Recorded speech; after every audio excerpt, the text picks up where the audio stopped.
চাই, এর বিচার চাই, এর ফাঁসি চাই। চরিত্র নোংরা। এই বয়সে আমার মেয়েটার সাথে এই ব্যবহারটা কেন করবে? আমার মেয়ে মানে ওনার মেয়ে, তাহলে উনি সুশিক্ষা কেন দিলেন না? এর আমি একটা চাই, একটা চাই।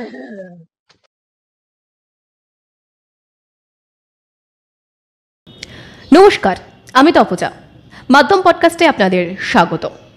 সম্প্রতি আন্তর্জাতিক নারী দিবস গিয়েছে। আজ কিন্তু খুব বেশি সময় অতিবাহিত হয়ে যায়নি সেই আন্তর্জাতিক নারী দিবস। 8ই মার্চ গোটা বিশ্বের মানুষ নিশ্চয়ই কাউকে না কাউকে তো উইশ করেছেন হ্যাপি উইমেন্স ডে। আমিও এরকম বেশ কিছু টেক্সট মেসেজেস পেয়েছি। কিছু রিপ্লাই করা হয়েছে, কিছু রিপ্লাই করা হয়নি। বলা ভালো, করতে ইচ্ছে হয়নি, কারণ এই উইমেন্স ডেগুলোকে আদৌ হ্যাপি বলা যায় কি না তা নিয়ে আমার মধ্যে সংশয় রয়েছে, এবং বিশ্বাস এই সংশয় বোধহয় আরও অনেকের মধ্যেই রয়েছে।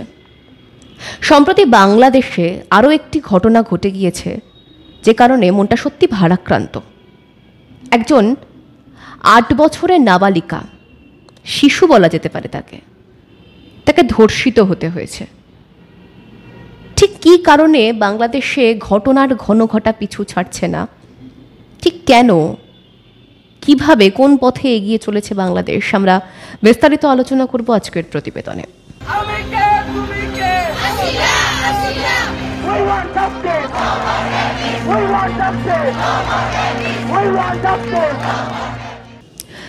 নাইন্থ মার্চ মাঝরাতে হঠাৎ বাংলাদেশের প্রাক্তন প্রধানমন্ত্রী শেখ হাসিনা তার একটি অডিও ভাইরাল হয়, যেখানে বাংলাদেশের প্রাক্তন প্রধানমন্ত্রী বলছেন, স্লোগান উঠছে আমাকে বিদায় দেওয়ার জন্য, আমাকে বিদায় করে বাংলাদেশের কি হাল হয়েছে দেখুন। আজ মেয়েদের সম্মান নেই, মাইকিং করে বলছে মেয়েরা বাজারে যেতে পারবে না, মেয়েদের কাপড় চোপড় পরার ব্যাপারে নির্দেশ দিচ্ছে। ধর্ষণ এখন বাংলাদেশে উৎসবে পরিণত হয়েছে। মেয়েদের সব অধিকার একে একে কেড়ে নেওয়ার চেষ্টা করা হচ্ছে, অনবরত লাঞ্ছিত হচ্ছে মেয়েরা। বাংলাদেশের ক্ষমতায় এসেছে একজন সুদখোর জঙ্গি নেতা ইউনূস। তার আমলে কেউ আন্দোলনই করতে পারছে না। দেশ জুড়ে নারী ও শিশু নির্যাতনের ঘটনা বাড়ছে। এমনই কি স্বাধীনতা, এমনই কি নারী ক্ষমতায়নের কথা বলে প্রধান উপদেষ্টা হয়েছিলেন বাংলাদেশের মোহাম্মদ ইউনূস? কিংবা বাংলাদেশের মানুষজন কি ঠিক এমন স্বাধীনতাই চেয়েছিলেন? সত্যি তো, বিগত কয়েকদিনের হিসেবের দিকে যদি তাকান তাহলে দেখতে পাবেন বাংলাদেশে এমন কিছু ঘটনা ঘটেছে।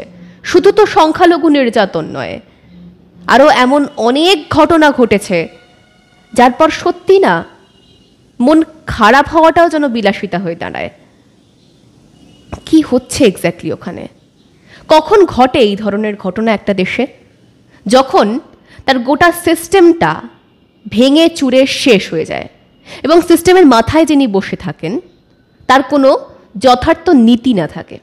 নাহলে দীর্ঘদিন ধরে তার দেশে যে সমস্ত ঘটনা ঘটছে, আপনারা মাধ্যম আমাদের এই চ্যানেলের কাছ থেকে অনেক খবরই দেখতে পেয়েছেন। আমরা নিজেরাই বিস্তারিত আলোচনা করেছি সেই সমস্ত ঘটনা নিয়ে। সংখ্যালঘু নির্যাতনের কথা নতুন করে আর কি বলবো আপনাদের সামনে। দিনে দুপুরে ডাকাতি, ছিনতাই, এবং সেটা রাজধানী ঢাকায় প্রকাশ্যে সমস্ত কিছু হচ্ছে। সংখ্যালঘু নির্যাতন হচ্ছে, নারী নির্যাতন হচ্ছে, নারীদের সম্মান নিয়ে ছিনিমিনি খেলা হচ্ছে। এমনকি যে সমস্ত পর্যটক বাংলাদেশে যাচ্ছে তারাও কিন্তু ইউনূসের ওই কট্টর মৌলবাদী বাহিনীর থেকে রেহাই পাচ্ছে না। তাহলে বাংলাদেশের ভবিতব্য কি? শুধুই কি পাকিস্তান আর চীনের দালালি করেই ভবিষ্যৎ সিকিউর করা যাবে? মোহাম্মদ ইউনূস এই মুহূর্তে কি মনে করেছেন? তার দেশে দিনের পর দিন সংখ্যালঘু নির্যাতিত, নারী পুরুষ নির্বিশেষে নির্যাতিত, ছোট ছোট বাচ্চারা ধর্ষণের শিকার তার দেশে। একটা খবর পড়ছিলাম যেখানে অদ্ভুত লাগলো বেশ কিছু সংখ্যা দেখে। বলা হচ্ছে যে ফেব্রুয়ারিতে বাংলাদেশে শুধুমাত্র ফেব্রুয়ারি মাসে ধর্ষণের শিকার হয়েছেন 57 জন, যার মধ্যে 16 জন শিশু এবং 17 জন কিশোরী। আমি আরও একবার সংখ্যাটা রিপিট করব আপনাদের সামনে। ফেব্রুয়ারিতে বাংলাদেশে ধর্ষণের শিকার হয়েছেন 57 জন, যাদের মধ্যে 16 জন শিশু। তাদের কারোর বয়স 7, কেউ 8, কেউ 10 বছরের গণ্ডি পেরোয়নি। সেই সমস্ত ছোট ছোট বাচ্চারা ধর্ষিতা। এছাড়াও শারীরিক নির্যাতন অথবা যৌন নির্যাতন তো রয়েছে। এদিকে নারী ক্ষমতায়নের বড় বড় বুলি বলে ক্ষমতার চেয়ারে তো মোহাম্মদ ইউনূস বসে গিয়েছিলেন। এটাকেই নারী ক্ষমতায়ন তিনি বলতে চেয়েছিলেন, যেখানে তার দেশের কট্টর মৌলবাদী বাহিনী প্রকাশ্য রাস্তায় বাজারে দাঁড়িয়ে মহিলারা কি ধরনের পোশাক আশাক পরবেন, কিভাবে বাজারে আসবেন, আদেও আসবেন কিনা বা আসলে কার সঙ্গে আসবেন, সেই সমস্ত ফিরিস্তি দিয়ে দেওয়া হয়। নির্দেশিকা জারি করে মহিলাদের যাতায়াতে, মহিলাদের হাঁটা চলায় রীতিমতন একদম লাগাম লাগানো হয়। নারী ক্ষমতায়ন এটাই। আপনারা বিভিন্ন রকম ভাইরাল ভিডিওতে, সোশ্যাল মিডিয়াতে ভাইরাল ভিডিওতে দেখেছেন শেখ হাসিনা দেশত্যাগ এবং পদত্যাগ করবার পরে বাংলাদেশে কি ধরনের অরাজকতা চলেছে। একজন মহিলা প্রিন্সিপালকে কিভাবে জোর করে ইস্তফা দেওয়া করানো হয়েছে, কিভাবে মহিলা সাংবাদিকদের ওপর হেনস্থা করা হয়েছে তাদেরকে, এবং রাস্তাঘাটে যে সমস্ত মহিলারা বেরিয়েছেন তাদের তো কি হাল আজকে আপনারা দেখতেই পাচ্ছেন। গত মাসে রাজধানী ঢাকা, বাংলাদেশের রাজধানী ঢাকার একটি বাস রাজশাহীর দিকে যাচ্ছিল। সেখানে সেই চলন্ত বাসে দুজন নারীকে ধর্ষণ করা হয়। একটা বাসের মধ্যে যখন নারীকে ধর্ষণ করা হচ্ছে তখন বাস ভর্তি লোকজন রয়েছে, সেটা বলাই বাহুল্য। তার মানে কি সেই সমস্ত মানুষজন অন্ধ হয়ে রয়েছেন? ইউনূসের রাজত্বে তাদের কি বিচার বুদ্ধিটুকু এতটুকুও বেঁচে নেই যে তারা সেই অন্যায়ের প্রতিবাদ করবেন?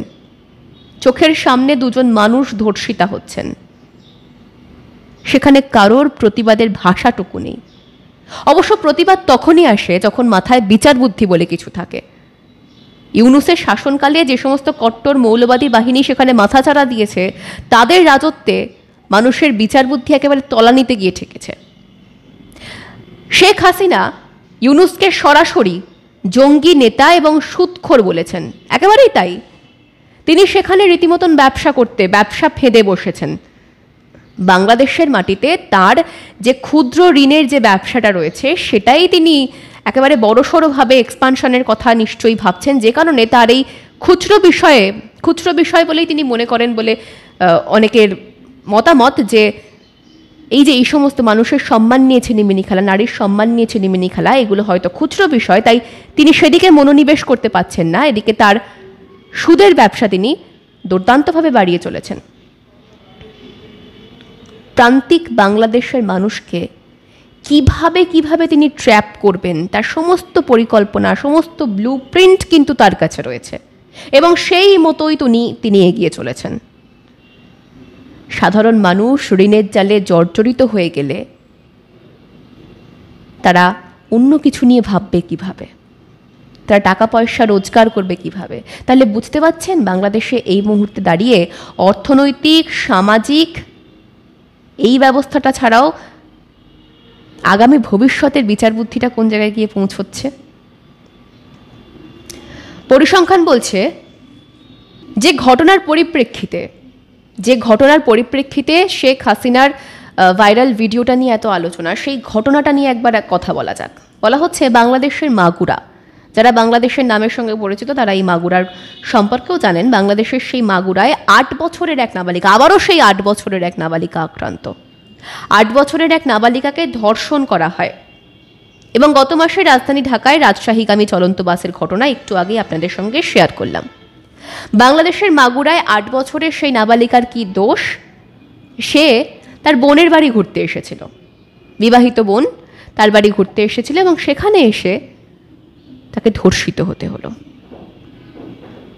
মানুষের ভাবনা চিন্তা, রুচিবোধ কোন জায়গায় পৌঁছলে একজন 8 বছরের শিশুকে ধর্ষণ করা যায় বলতে পারেন? এখানেই শেষ নয়। পরিসংখ্যান বলছে বাংলাদেশে 2 মাসে নির্যাতিত 294 জন নারী, ধর্ষণের শিকার 96 জন। আর সেই 96 জনের মধ্যে 44 জন শিশু রয়েছেন। একটা দেশে এক মাসে 96 জন আক্রান্ত, যার মধ্যে 44 জন শিশু। আরও আছে, এ তো গেল গত 2 মাসের ফিরিস্তি। শুধু মার্চের হিসেব শুনে মার্চের মাত্র 10 দিন গিয়েছে। সেই 10 দিনের মধ্যে কি কি ঘটনা ঘটেছে দেখুন। 6ই মার্চ মাগুরায় বোনের বাড়িতে এসে ধর্ষণের শিকার এক শিশু, যা ঘিরে বাংলাদেশ আবারও উত্তাল।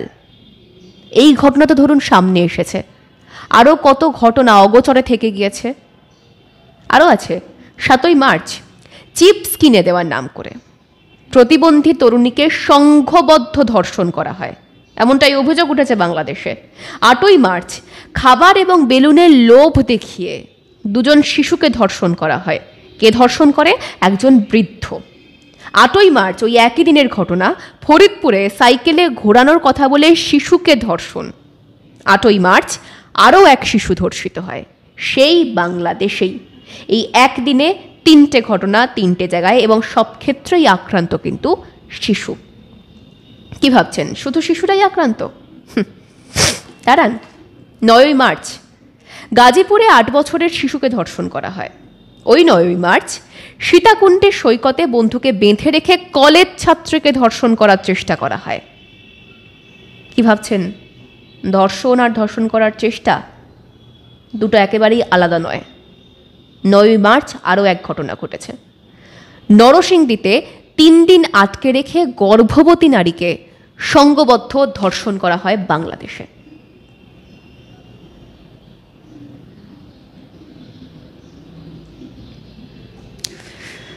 আমি জানি না এরপর আর কিছু বলার বাকি থাকে কিনা। বাংলাদেশের মানুষজন গণ আন্দোলন করেছিলেন, তথাকথিত গণ আন্দোলন করেছিলেন, এবং দ্বিতীয় স্বাধীনতা নাকি তৃতীয় স্বাধীনতা তা নিয়ে প্রচুর কথাবার্তা বলেছিলেন। শেখ হাসিনার পদত্যাগ নিয়ে কথাবার্তা বলেছিলেন। কিন্তু আজকে কি তারা ভালো আছেন? আজকে তাদের দেশের প্রধান উপদেষ্টার পদে যিনি বসে আছেন, তার পরিচালনায় বাংলাদেশ কি ভালো আছে?